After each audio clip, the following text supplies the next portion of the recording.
रूसी राष्ट्रपति Vladimir Putin ने 24 फरवरी 2022 को यूक्रेन पर आक्रमण करने का आदेश दिया। उनके मुख्य उद्देश्य और बयानों का सारांश यहाँ दिया गया है। सत्ता परिवर्तन और पश्चिमी प्रभाव को कम करना। पुतिन का प्रारंभिक लक्ष्य कुछ ही दिनों में यूक्रेन की राजधानी कीव पर कब्जा करना, पश्चिमी समर्थक सरकार को उखाड़ फेंकना और यूक्रेन को पुनः रूस के प्रभाव क्षेत्र में लाना था। सैन्य मुक्त करना और नाजी मुक्त करना। पुतिन ने अपने टीवी भाषण में दावा किया कि उनका लक्ष्य यूक्रेन को सैन्य मुक्त करना और नाजी मुक्त करना है। रूस ने आधुनिक यूक्रेन को लगातार एक नाजी राज्य के रूप में चित्रित किया है, हालांकि यह ऐतिहासिक रूप से गलत है।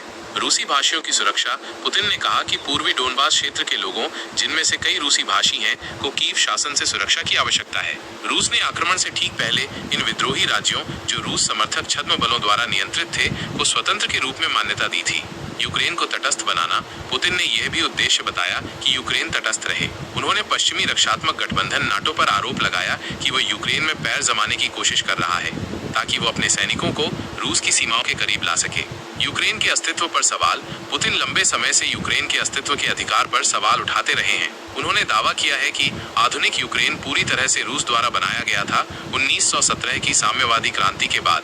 उन्होंने ये भी कहा है कि रूसी और यूक्रेनियन एक ही लोग थे और हाल ही में उन्होंने यूक्रेन को एक कृत्रिम राज्य बताया।